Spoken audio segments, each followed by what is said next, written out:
Hi, welcome everybody. This is Frederick Meyer from writers.com. Thank you so much for joining this free community panel on translation.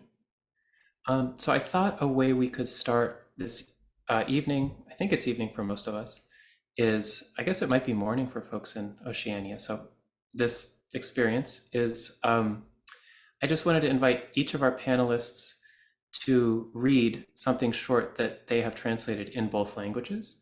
So I'm just going to go ahead and read their bios quickly, and then one by one we'll have them read something. So first up is Andrea Jurjević. Andrea is the author of 2 poetry collections, In Another Country, selected by Roberto Tejada for the 2022 Saturnalia Books Prize, as well as Small Crimes 2017, selected by C.G. Henzlicek for the 2015 Philip Levine Prize. Andrea is a native of, I hope I say this right, Rijeka, Croatia. She lives in Atlanta, Georgia, where she teaches in the English department of Georgia State University. So, Andrea, welcome. Hi, and I'd love to hear some work that you have translated in whichever language order you'd like. Hi, Fred. Hi, everybody. Thank you for this opportunity. I'm going to read a short poem from Dead Letter Office, which is a collection of selected poems by Marko Pogačar. Pogačar is a Croatian poet, writer, essayist, and literary critic. This poem, I will first read it in Croatian. Čovjek večera u papučama svog oca. Što su bile granice, sada si ti. Bio je svibanj, dubok i ravan. Cesta raskopana zbog radova, snijeg suh i odjednom. Da kažem otvoreno, nikome nisam dugovao ništa. Stajao sam u dovratku, voda smrzla od straha, močila mi je leđa. A kad sam sklopio oči, vidio sam kokice jure ka svojoj soli i znao ponekad noću pocrne kao brabonci. Ušao sam da se suočim s mučnom slikom. Ne ljubav, glupost. Glupost je srce svijeta. I sad u tim papučama unutra jedem i plačem. Samo jedem i plačem u kući.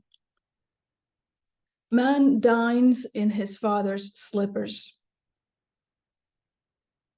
What used to be the borders is now you. It was May, deep and flat. The street gutted with road work, the snow sudden, dry. To be frank, I didn't owe anyone anything. I stood by the doorposts, the water frozen by fear soaked my back. And when I closed my eyes, I saw popcorn rush toward its salt, and I knew some nights the kernels blacken like droppings. I entered to face the sickening scene. Not love, stupidity. Stupidity is the heart of the world. And now, in those slippers, I eat and cry. Only eat and cry in the house. Thank you. Thank you very much. So next up, we have Miho Kinnas. Miho, go ahead and, oops. Oh, there we go. So Miho, Miho Kinnas, a 2019 and 2023 Pushcart Prize nominee, is a Japanese poet, author, and translator. In 2023, a poetry collaboration with E. Ethelbert Miller, who I believe is in the Zoom call, which is called We Eclipse into the Other Side, was published by Pinion Publishing. Best American Poetry 2023 selected her poem, Three Shrimp Boats on the Horizon. Her translations have appeared in Tokyo Poetry Journal, Volume 12. She is the author of 2 poetry collections, Today Fish Only and Move Over a Bird with Math Paper Press. She teaches translation at Tender Leaf Translation. She holds an MFA in creative writing, poetry from the City University of Hong Kong. So, hi Miho, nice to see you. Hi, nice to see you. Yes, I am going to read a poem written by Ikuko Tanaka, a Japanese poet. This poem was, yes, the one you just mentioned, published in the Tokyo Poetry Journal. This is a long poem, so I'm going to read the second half. 遠い記憶の風の中である日、遠い記憶の風が吹くと、私は中学生だった。民主主義がまた真新しかった。アメリカが真新しかった。父は窓辺の私にぽつり言った。女の子は新聞など読まん方がいい。何かに向かっている姿勢だった。低い声だった。あれから60年、声と意味は薄れていくが、私は土の庭がそのままにある入り口に立つ。父と向き合った窓辺に立つ。向き合った空間の薄明かりと血のぬくもりの中に平和という活字を置いてみる。しかし、一条の光の中、父の佇まいは浮かばなかった。それゆえに、今は廃屋の白濁した窓辺を持ち歩こうと思う。戦場の瞳は優しかったように思う。寂しかったように思う。風と光と影のように。In the wind of bleached memory. One day, in the wind of the bleached memory, I was a middle school student. Democracy was brand new. America was brand new. I stood by the window and my father said to me, "Girls are better off not reading newspapers." I wondered what he was still fighting against. His voice was very low. It has been 60 years. The voice and the meaning fade away.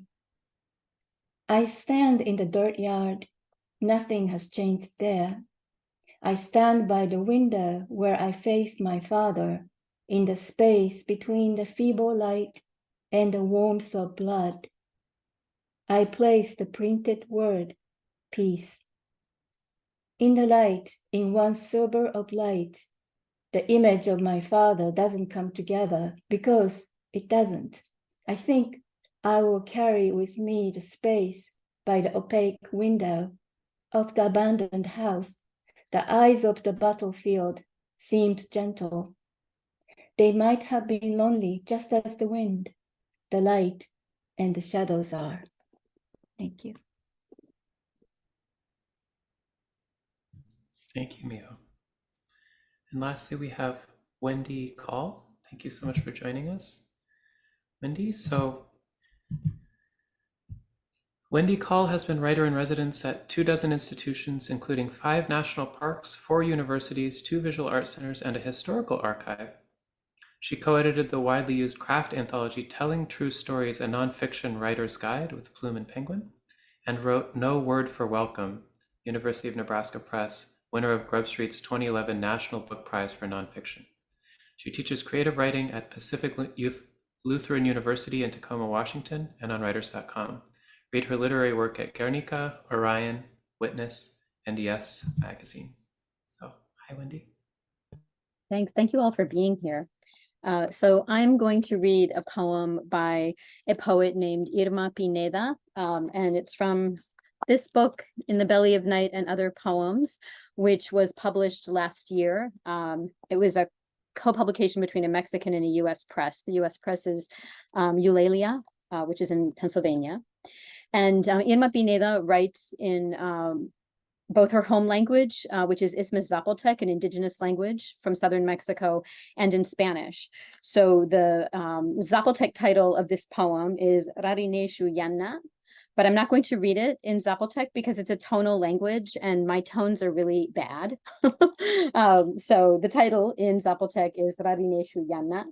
And in Spanish, aquí yaces ahora. So I'll read the Spanish version and then my English translation. But keep in mind as you're listening to the Spanish that there's another version of the poem in Isthmus Zapotec. So Irma publishes bilingually and then I translate into English. Aquí yaces ahora callado y quieto. No escucharemos más el sonido de tus pasos en este suelo. No volveremos a tropezar con tu sonrisa. Tus ojos no volverán a sorprenderse con el brillo de la cruz de fuego en el cielo. Aquí te habremos de extrañar. Pero vete tranquilo, no distraigas tu viaje con nuestras preocupaciones. Cuida bien tu cargamento. No pierdas la jícara, que la sed lastima. en un camino largo. Trata bien al perro negro que junto al río encontrarás. Recuerda que él será tu guía, tu compañero para atravesar las oscuras aguas. Saluda a quienes ya se encuentran del otro lado. Perdona a tus antiguos enemigos, que el rencor no sea la cadena que a tu alma impida descansar. And this is a poem about death rituals in her home community, in Isthmus Zapotec community. Here you lie now, quiet and calm. We won't hear the sound of your steps on this earth any longer. We'll never again be arrested by your smile, the brilliance of the Southern Cross in the sky. We'll never again surprise your eyes. We will miss you here, but go in peace. Don't let our fears distract from your passage. Take good care of your belongings. Keep your drinking gourds safe, since thirst is a danger on the long journey. Be kind to the black dog you will meet by the river. Remember that he will be your guide, your companion as you cross dark waters. Greet those already on the other side. Forgive your old enemies so that spite won't shackle your soul's rest. Thank you. Thank you so much. So those were all very beautiful. Thank you. And yeah, just the sound of all the languages, I think, is so wonderful. So we have some questions that we'll just offer to the three panelists, and then we do have some good time for Q&A in the back part of the hour. So diving right in, and please, panelists, just speak in any order, kind of as the spirit moves you. And I'm really looking forward to hearing what you have to say. So, first question is just, what's most rewarding for you about translation?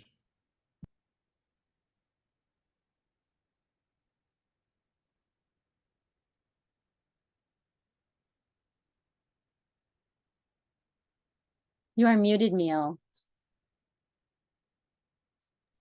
So, okay. I'm constantly translating in my head, but if we think about translation as a project, we always do it for somebody else, right? So if that somebody else thinks that's worthwhile, that's good, I feel, that's very rewarding. The other day, I was invited to read at Hiroshima Remembrance Ceremony. I was at an event, and I read a poem written by a Palestinian-American poet, Zaina Azam. I translated into Japanese. So I read both in English and Japanese. And the way people were listening to me in Japanese, it was like very memorable. I felt I added something special to the event. So I felt very, very rewarding. Yes. Well, I can go. I think what I love most is that I have found, a work. I mostly translate poetry, but it means that I found a work that really spoke to me and moved me, and I really love, and I can share it with an audience, that can't access it in the original languages. And so there's an element of joy in doing it that I really appreciate. So there's an aspect of collaboration in my own writing. I never feel as confident about my own writing as I do about the work that I choose to translate. So it's easier for me to be a really enthusiastic advocate for it. And also it's fundamentally a work of collaboration because I work really closely with the poets that I translate. So there's a sense of it being a communal effort, whereas sometimes writing feels a little bit more lonely than that.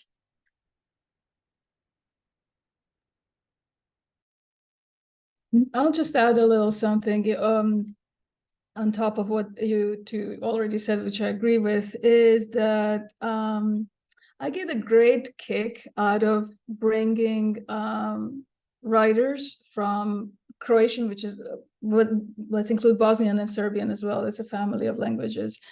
So these small languages and bringing them to English-speaking audiences, something that that matters a lot to them.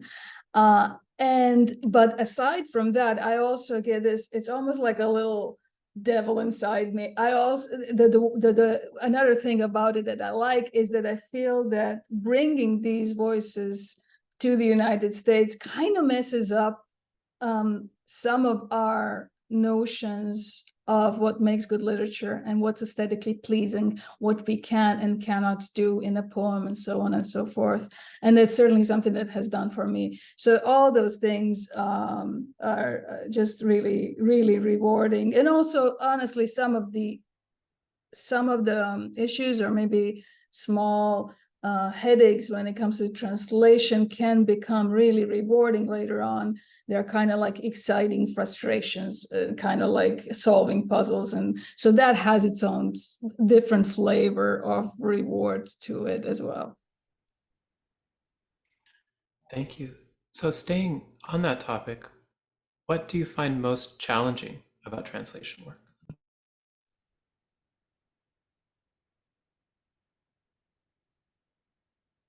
Yeah, I really liked Andrea said, I get a kick out of it. I get the kick out of it, while translating a lot.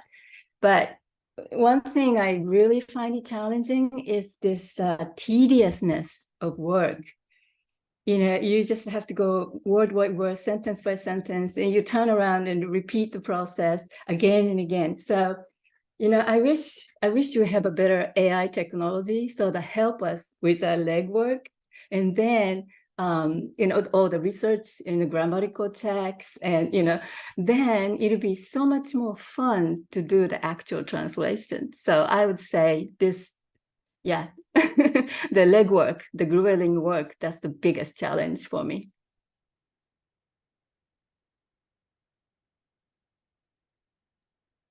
I don't find anything about the translation process tedious, but I think it's because I translate poetry, and the times I've never done a whole novel, but I've done chapters from novels and long short stories. And those, it just felt like there are so many words. And I never feel that with poetry because, each word is its own puzzle. But I will say, just present company accepted, I am absolutely sure, because you all are here, one of the things that I find challenging is how little understood and appreciated literary translation is in the US. It's really poorly paid, which is part of why I choose to translate poetry, because there's absolutely no money in it, and that's fine. And then I'm working right now on 3 different books, 2 of poetry in translation. One is an anthology of a variety of genres in translation. And there's a real component of the work that's working with the editors on how to edit a translation, and how to I'm also the intermediary with the original author or authors, which is incredibly time consuming. And so I think it's getting the poetry or the translated literature out in the world, and that educational process that I find most challenging. Yeah, I agree. It's a labor-intensive, time-consuming process. It oftentimes takes me as long to translate a poem or a piece of text as it takes me to write it. And I oftentimes need to take long breaks to return to it with a fresh mind, which is why I also have multiple projects going on. And because it doesn't pay, I need to have a job. So there's all of the usual headaches of writing are there. But the biggest one is, these negative assumptions about literary translation, its worth and value, the constant questioning about, is this the real deal? what have you hidden from me? And all that labor being sort of invisible. But that's the kind of big stuff. The other challenges, as I said earlier, might be on more like, if I just talk about the work of translation, I think the hardest part is maybe figuring out how to translate subtle references that a native speaker would quickly pick up, and doing that differently in different genres. So a poem doesn't have a lot of time where I can just insert a short explanation of, here's a little bit of historical context, or a play, right? But again, there's the kind of work that I don't mind doing. I get excited about that work. It's that bigger question of like, is translation, is literary translation worth it? I certainly think it is, but That's my biggest sort of frustration. Thank you very much. So, kind of sort of big question. So please approach it however you like, but I'm just curious, with your experience, what can you say from that experience about how different languages sort of shape the minds of their cultures in a particular way, and conversely, how different kind of cultural experiences sort of make their way into the way that a language is? I'm just curious how you experience those interplays between a place's history and its language, and vice versa. Wendy, why don't you go first? Gosh, this is a hard one. This is something that I feel has been a big part of my own self-education, is doing some research into, from a neurological, neuroscientific perspective, how does language impact the way that we think? There's a scientist that I just started reading her work recently. I think her name is pronounced Lera Boroditsky, who is, a neuroscientist who her specific area of research is, whether and how does the language that we or languages that we grew up speaking impact the way that we think. And she's also a linguist, of course. And it's interesting to me that it's really changed over time, and it's in rapid change right now. The thinking within the scientific community and medical community about, and linguistic community about what is going on there. But certainly thinking, one of the things I think about a lot is how much knowledge and the richness of human society is bound up in our languages and in the way that we express things. And especially given that the majority of the world's 7,000 languages are primarily oral, when we think about indigenous and First Nations languages, and that we're losing one of those languages. A language dies every 10 to 12 days on the planet. So every day we are farther from the 7,000 that we had a couple of years ago. And thinking about all of the human cultural diversity that's being lost in that process of loss is something that I think about a lot. But I do, in my own translations, think about how the opportunities available to us to express something limit our expression. Whether or not they actually limit our thinking, I'm not so sure about. But for example, the primary indigenous language that I translate from, Zapotec, is similar to English in that it's not highly gendered in the way that Spanish and other Romance languages are highly gendered. And so a poem speaker, the gender of a poem speaker, can be unclear in Zapotec. It has to be made clear in Spanish, unless you use gender neutral Spanish, which is a fairly new thing, and none of the poets I work with use it. But then in English, I can go back to having it be gender neutral in a way that it was in the original language, but was not in Spanish.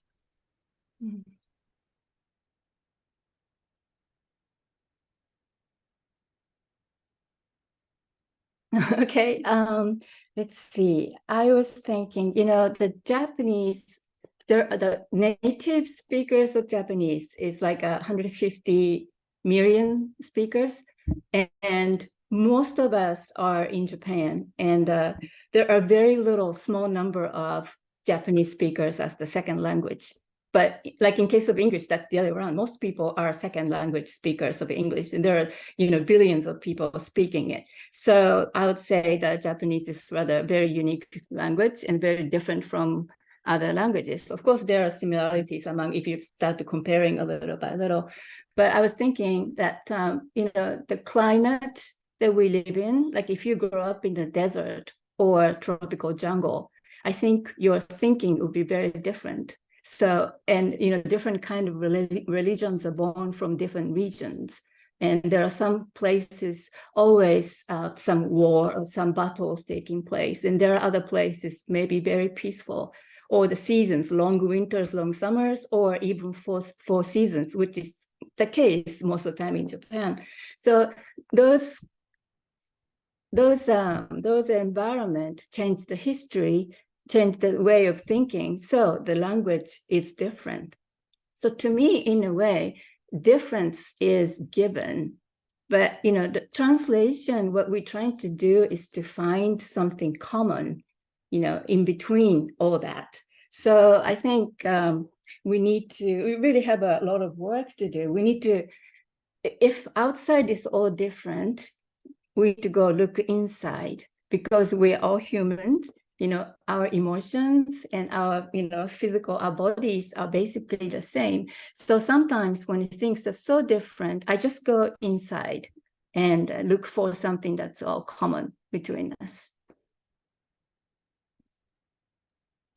I'm gonna have to admit, I feel like this question kind of goes a little bit over my head, but I'll do my best from observation.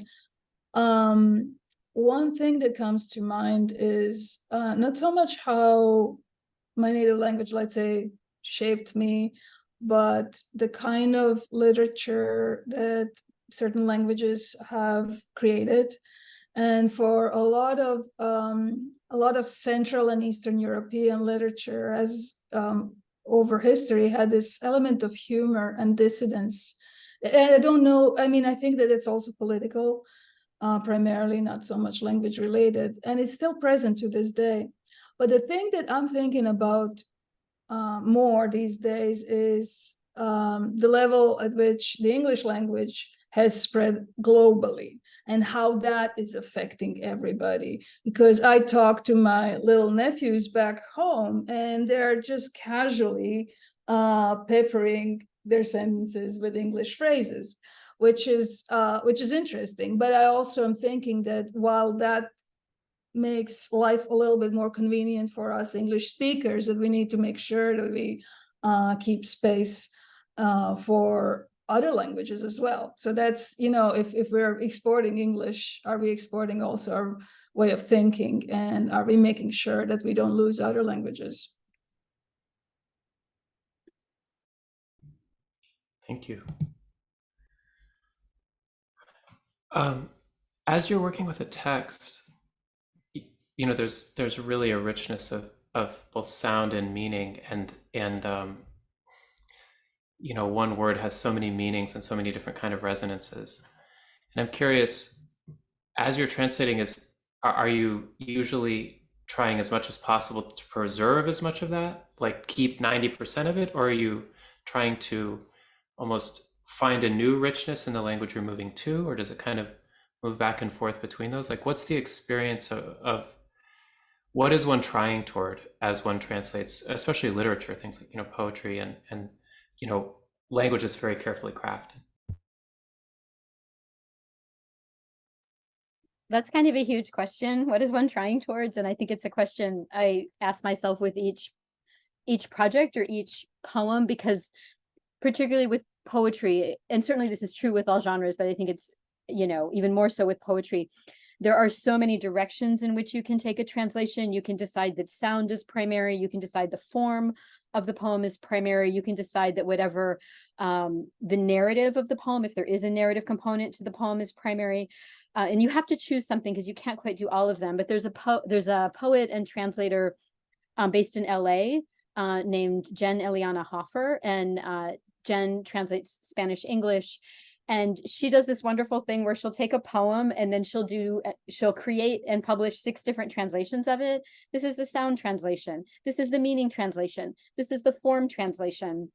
And I think that's a really lovely thing to do, because it really shows how many different choices we have as translators. One of the things that makes it a little easier for me in terms of making these decisions is that almost without exception, the poems that I translate are already bilingual. There's already an indigenous language version and a Spanish version.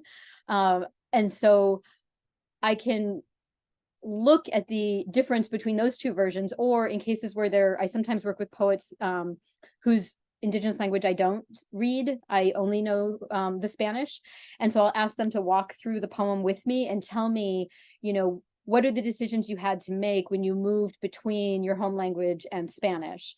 And then that helps me know, for example, what choices to make when I'm moving into English, because with each line, the poet is going to privilege one set of one set of elements of the poem over another set. And so I have that model, so to speak, that I can work from when I'm coming into English. Yeah, I definitely think there's we have to sometimes make a choice. Should we stick to the meaning, or we focus on something else? It happens all the time.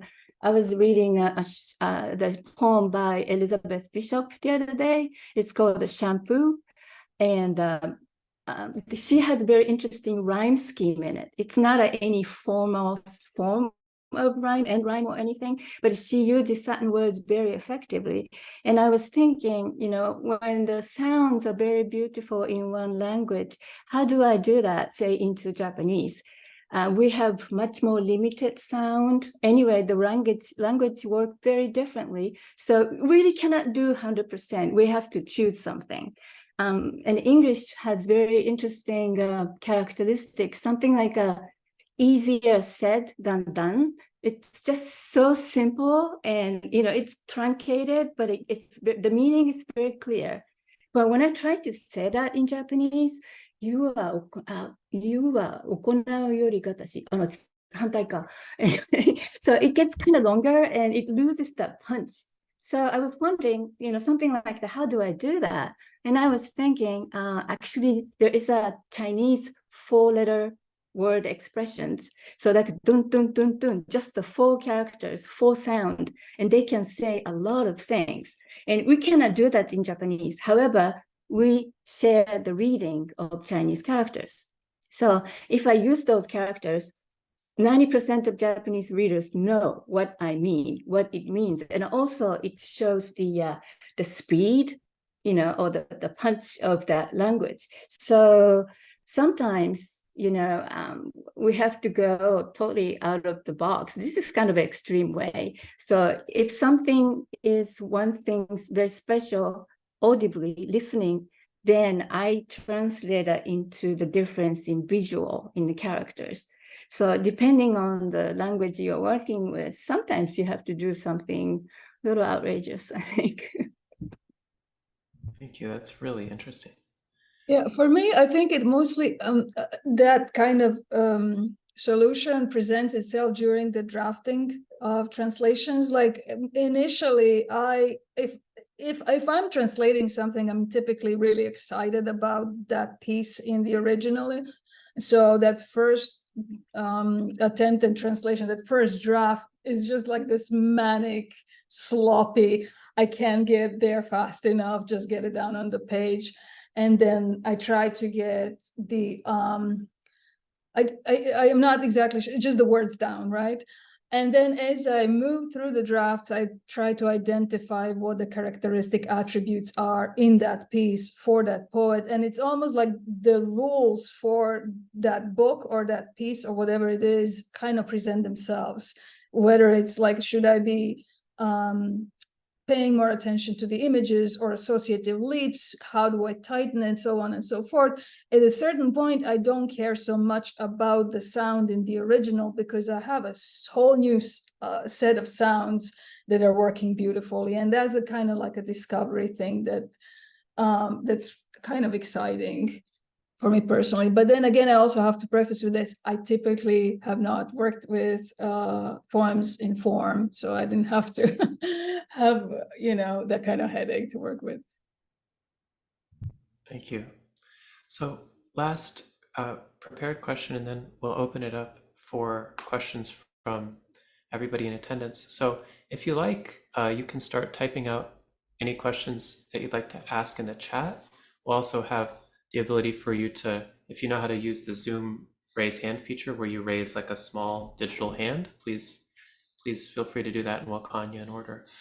Last question, prepared question is just how have you found that your work in translation affects or kind of bleeds into the other writing that you do? What have you noticed about the interplay there?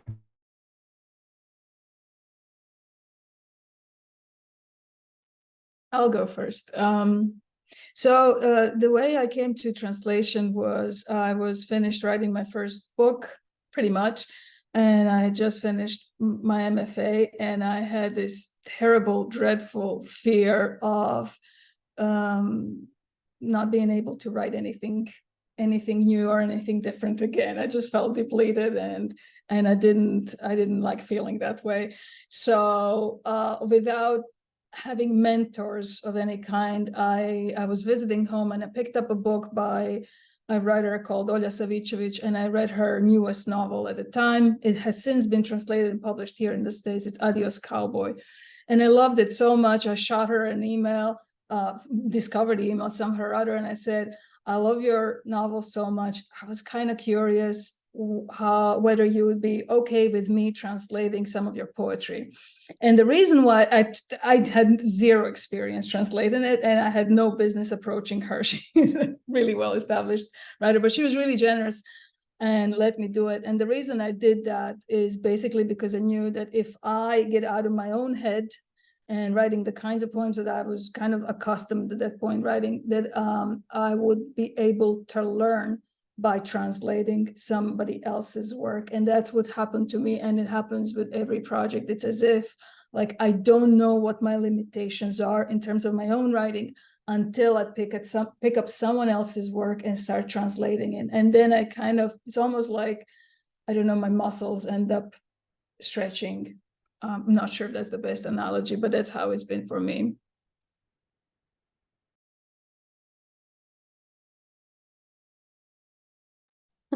Well, I actually use the muscle stretching or exercise analogy as well, Andrea, in that I feel like in my own writing, there's a certain set of images I tend to rely on. There's certain vocabulary that I use. And so when I am put into the ecosystem of someone else's work and someone else's way of looking at the world and someone else's vocabulary, it helps me think about words that I haven't thought about in a long time. Another thing, working particularly with Indigenous languages, where so much of history and culture and the community knowledge is contained in the language. Word etymologies are really important. You know, like people tend to know the history of the words in their language in Zapotec much more than a typical person in the United States knows the history of different words that they use in English. And so shortly after I started translating and working with Zapotec writers, I would obsessively look up in the Oxford, the unabridged version of the Oxford English Dictionary, the word etymologies of words that I was using in my writing in English, and realized that I understood maybe 10% of the historical meanings of the word, or all of the things that a word or term had meant over time. And I found myself thinking a lot about these sort of ghost meanings of words, that even if we don't know what the word meant, you know, in the 1600s or in the 1700s or in the 1200s, there's some ghost of that meaning in the way that we use that word currently. And so working with writers that have a better sense of the history of their language really helped me improve my vocabulary in English, which was a little bit surprising to me. Thank you. Okay, so I came to poetry from translation. I wanted to become a literary translator when I was actually fired, or actually my company went out of business and I was out of job. And instead of finding another job in finance, I thought I'll become a translator. But I've been doing a translation work for technology and business since in my 20s, although my main profession was not translation, but I was always in a bilingual society. So I was doing a lot of translations anyway. But so I took a class at writers.com right here over 20 years ago. And I was taking a writing class from Allegra Wong. And I was telling her I want to translate poetry. And then she told me, Miho, you have to become a poet before you start translating poetry. So that's why I started writing. So that was about 23 years ago, writers.com right here. So I've been here for a long time. So I think what I learned most from translation and applying what I know from translation into writing is a passive thing is the reading very closely, you know, word by word, sentence by sentence. By reading somebody's work, you learn a lot. And if you find a favorite writer, someone mentioned, you know, you really absorb what's happening in there. And then also you try to apply it So you have to do a lot of kind of associative thinking instead of focused thinking. You just try to go outside and try to connect the dots and that kind of thing. So that's the kind of technique I learned from translation. And then, you know, Murakami Haruki, right? Very popular Japanese novelist. And I have been studying his original work, the progression of his work, as well as that of translations. A lot of things have happened. In the beginning, translator edited a lot of his work to take awkwardness out of it so that, you know, he can become a global writer or become a very popular writer in English. They were making a lot of changes. And I could see why they did that, because he writes very awkward Japanese, actually. But we can tell it's awkward, but that's his style. But if you, an English speaker, read that, they think he's just a bad writer. So, you know, I think that kind of concerns were in it. And also, Murakami himself is a very good translator himself.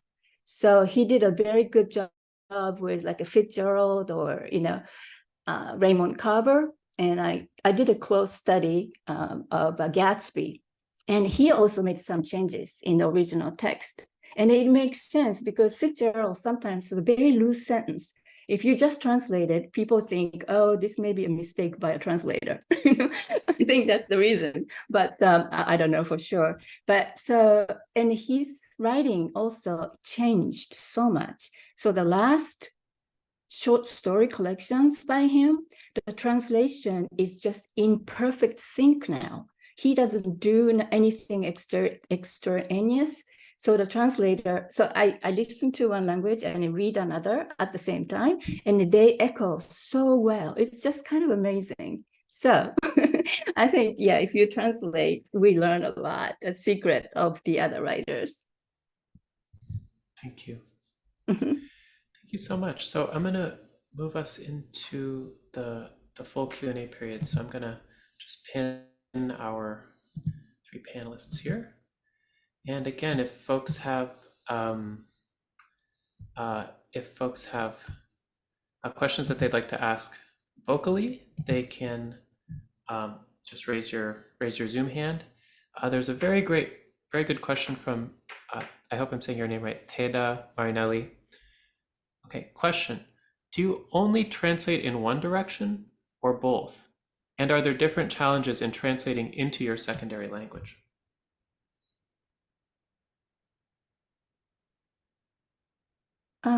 I go both ways, and the problems are different. However, you know, I always ask a native speaker to talk to me about my translation. And I do not want to lose Japaneseness of translation, not Japaneseness, but, you know, I don't think Japanese poetry really should sound like American poetry. So, you know, there is, again, give and take, but I do ask for advice for the language, for the diction especially. But into Japanese, what I would ask is probably, is my interpretation. You know, I do have my own interpretation. What do you think about it? I really like to have a discussion with either with the author or somebody else whom I know very well.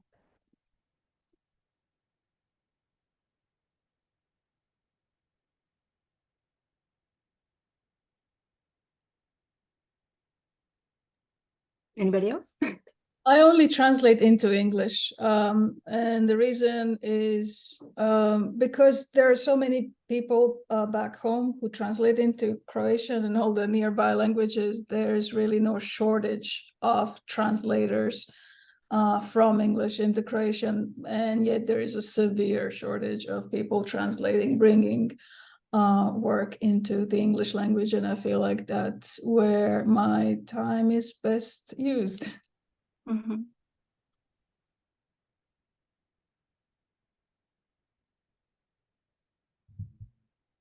Indeed.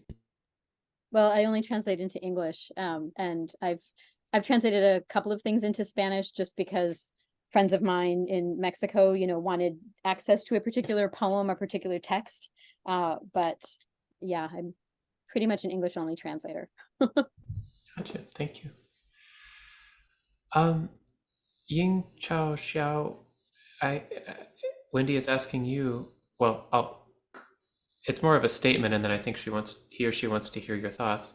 Okay, I always think that poetry is untranslatable. You lose too much in most cases. And they said a question for Wendy. So I think it's sort of, how do you feel about that?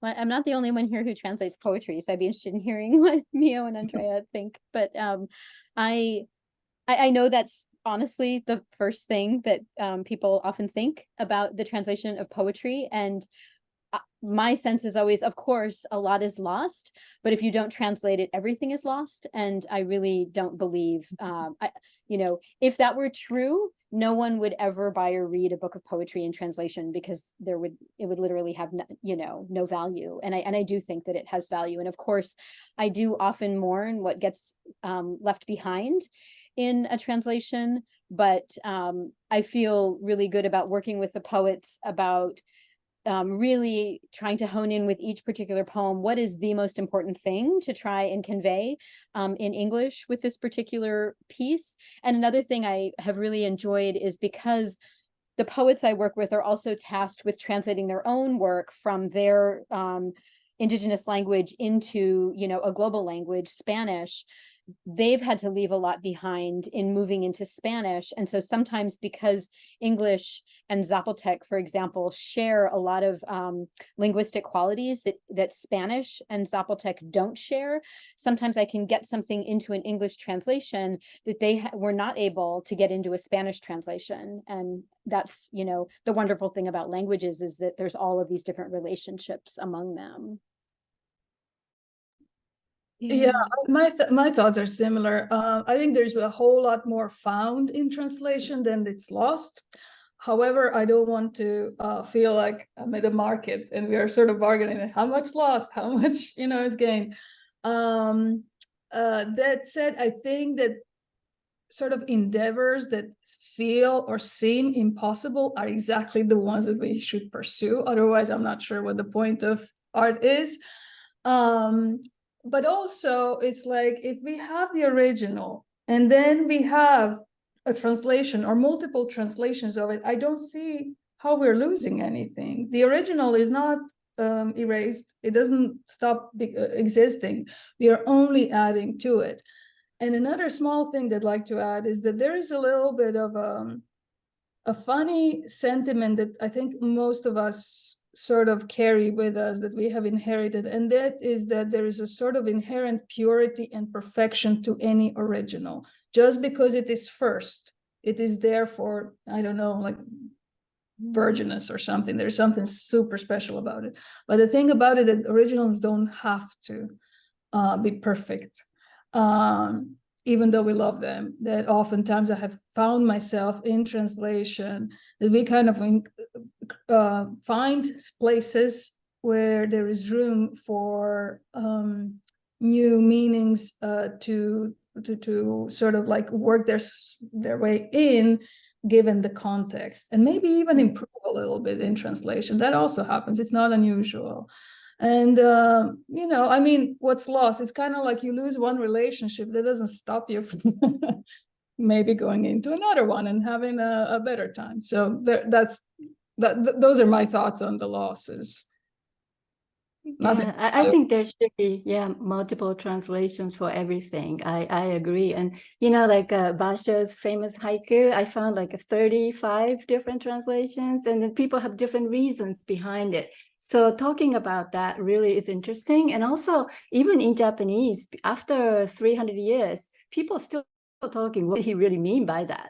So, it's not a matter of really changing languages, but really understanding what the poet said. To really understand perfectly may not be possible at all to begin with. And then I think it's Philip Larkin. He said, you cannot write poetry in a foreign language. That's what he said. And, so some people think that way. And I do write my poetry in English mainly, so I'm not listening to him. But it's people are entitled for opinions, but there is no perfection. All we can do is to try, and that actually widens my world and everybody's world. So well, let's keep translating poetry. Sounds good. Thank you. Question from Lily. How often do you return to a translation to edit and redo? How do you know, or how can I know when I am done translating from a language into English? Any tips?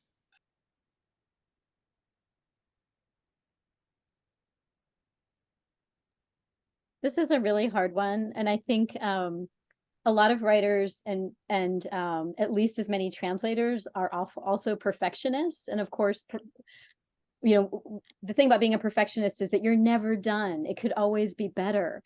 And so I've really struggled with this in my writing, but even more in my translation. And just as one example of that, this book, which was the first book of poetry and translation that I published, it took me so long to find a publisher that they were fairly old translations by the time they went to press or went to the publisher. And then the publisher had a very hard time. I submitted the manuscript in 2018. It was accepted, and the book didn't come out for 4 years because of the pandemic and other things that were happening. And when I did these translations, now I started working on them 15 years ago. I was working only from the Spanish version of the poems, and then the poet was walking me through and kind of teaching me what was going on in the Zapotec versions of the poems. But between the time we finished this manuscript and sent it to the publisher, and we were looking at the proofreading, the proof version of it, I started studying Zapotec. And so I had kind of a working knowledge, reading knowledge of the language when I was looking at the copy edit of this book. And I found myself really wanting to retranslate all of the poems. But I finally decided that I just had to decide, which I make very clear in the introduction, that this is a translation from my knowledge of Spanish and from the poet, you know, giving me access to the original, and me doing a lot of reading about kind of different historical moments and cultural traditions, et cetera, and having lived in this region of Mexico where she lives. But my second book of her work is a very different kind of translation, because I then went back and retranslated it once I had kind of a working knowledge of Zapotec. So I think it, you know, maybe part of the answer is it's never done. But then I think also if you just set out kind of what are your goals with the translation, it's easier to know sort of when you have reached them, and always comforting yourself with the idea that there's always, you know, room for a retranslation. Go ahead. Okay, I'll go. Let's see. I think this question applies to, you know, even just regular writing. When do you finish, right? I'm a great tinkerer. I'm just keep messing with it. And then my wise friend told me, just stop. So when time is up, sometimes you have to move on. But I always want to think, yeah, I can work on it some other time when I have time. But tinkering, you know, probably doesn't help. You know, if you think you're done, you are very careful, look it over, you sound great, and I think I should move on. Deadlines are wonderful in that sense. They will make you stop at a certain point. I think that for me, I have had the luck and the privilege to work with living writers. So I usually after I get the translations to that place where I feel like this is the best I can do, and typically I have some questions about, you know, whether I'm reading certain things correctly, I usually have those writers read and give me feedback, and then there is a sort of like a collaborative period when we go back and forth and maybe decide to make changes if we need to, and so on and so forth. But I think that has made a huge difference for me. And then also, I mean, I give myself a lot of time to go through first maybe 3 rounds of drafts, and then that final one, usually by that point I usually have a deadline, and that does make a big difference.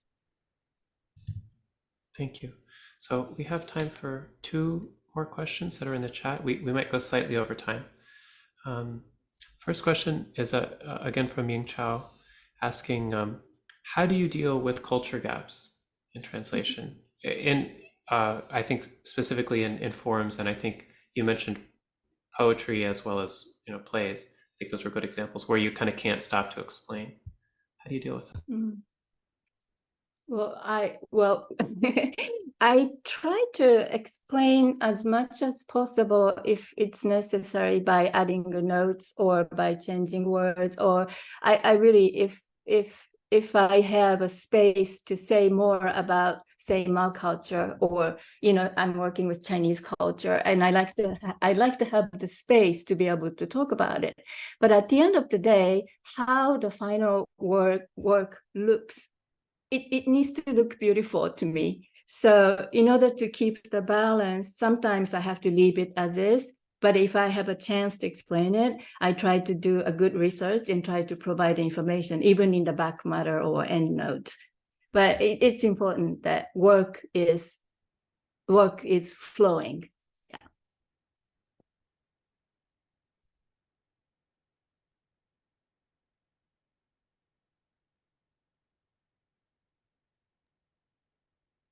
To me, that's been kind of, at least recently, the fun part of translating. I did a play fairly recently where there was, it's about Hansel and Gretel and the Little Red Riding Hood and all of that being contemporized.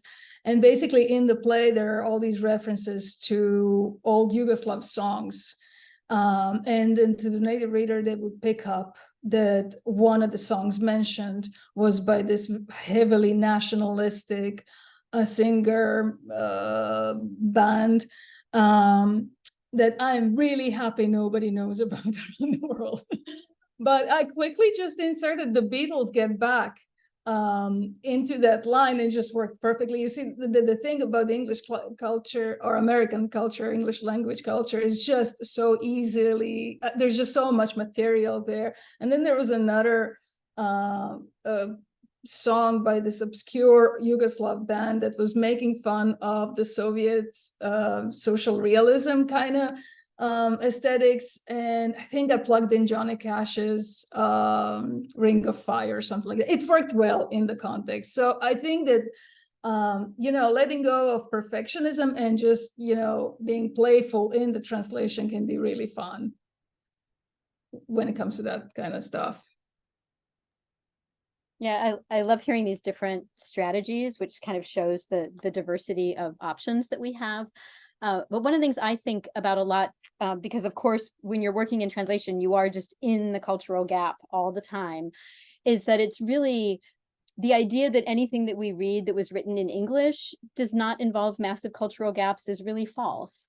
As Miho was saying earlier, English is an enormous global language. And, when I read books that were written in English but come from another part of the world, there's just as much, even though technically it's my language, it's my language, coming from a completely different cultural context. And so sometimes I think we can overestimate as readers how much we actually know about the cultural context of what we are choosing to read. And one of the things that those when you're reading something originally written in English, an advantage that we have when we're reading something in translation is that very often there's a translator's note or an introduction, or I feel like I have a lot of opportunity to explain things that I think the reader really needs to understand in order to appreciate a work. But I've also found myself really trying not to use that as too much of a crutch, or trying not to over-explain things, because there's also, you can veer into anthropology pretty quickly and using literature as if it were a way to explain a culture, which is not what literature is for. And so I've found that I've sometimes really have to ask myself, I'll write a long translator's note, to explain a poem, maybe 1,000 words to explain a poem that is 200 words. And then I have to step back and say, am I really doing the poet justice here? Or should I just ask the reader, to work a little bit harder? Thank you. So lastly, great question from Holly, who asks, do you have ideas for ways to make translation more appreciated, normalized, and visible in the United States, including in the world of children's literature?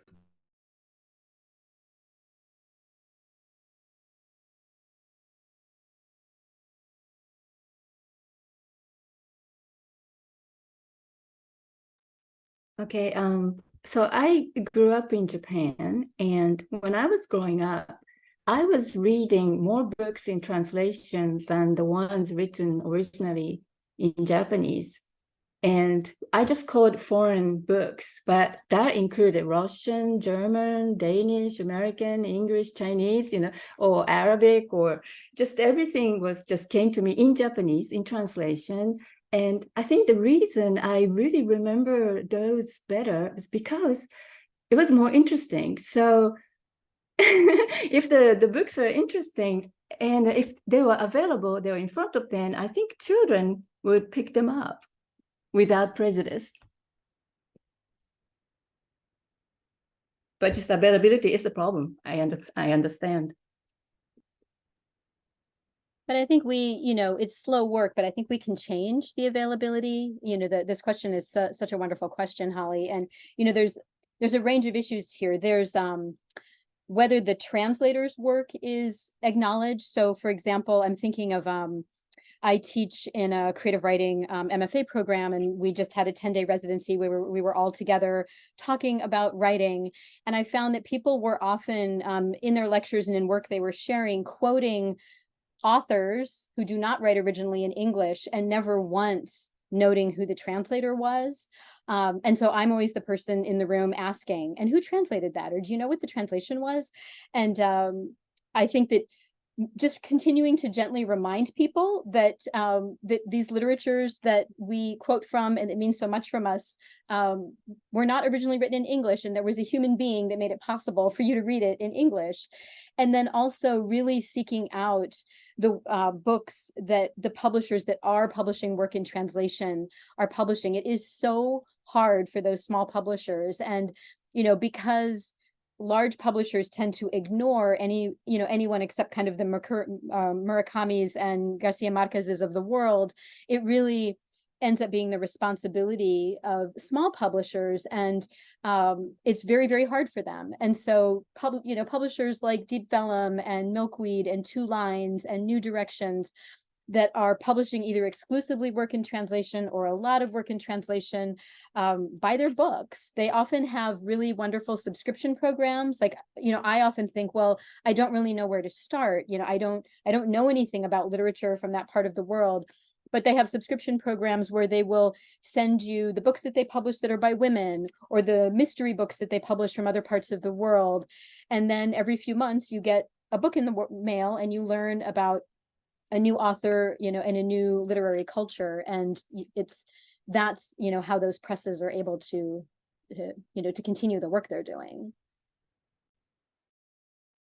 Yeah, I absolutely agree. And I think that any conversation that brings awareness to literatures around the world and the work that is literary translation is beneficial. Being aware that small presses who do the heavy lifting when it comes to bringing foreign voices to the American or English speaking shores are doing an awful lot of work, and a lot of times just they're volunteers, just like the translators are. That anything helps, even going to the local bookstore and asking, hey, how about maybe you include more works in translation, and so on and so forth. I was also a kid who grew up primarily on culture that was in translation. I don't know who I would be as a person if it wasn't for films and books and music and everything else that was imported in many ways. And I personally shudder when I think of sort of like a monocultural sort of literary landscape, because to me, it makes me think of the former Yugoslavia and the wars we had. And after the wars, each individual republic sort of, how would I say, they kind of removed a lot of the what they call foreign literatures of the former republics. So to me, having this inclusive literary space is, I personally experience it as a way to have peace. So I think these conversations are a great start.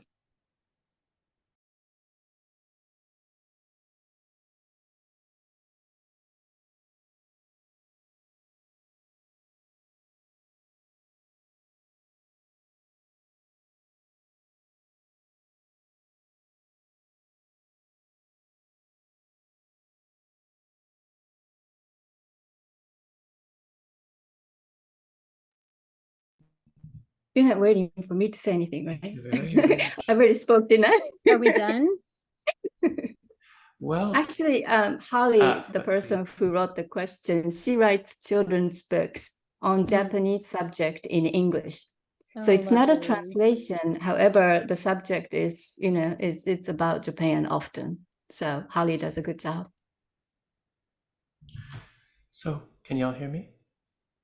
Thanks. Yeah, my connection skipped right at the end there. So thank you. This was so illuminating and just, such wonderful work. Obviously, you can just feel sort of the patience and the care from all three of you, and I'm sure from all translators to bring literature across boundaries. So I just think it's really wonderful.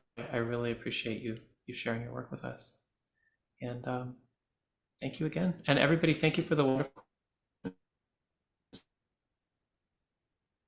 Oh, he's breaking up. Mhm.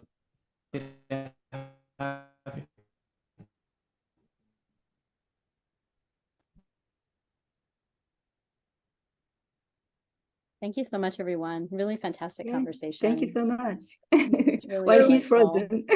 Goodbye. Thank you. Bye-bye. Thank you, Good everybody. night. Terrible Bye-bye. timing. My poor Thank internet. you.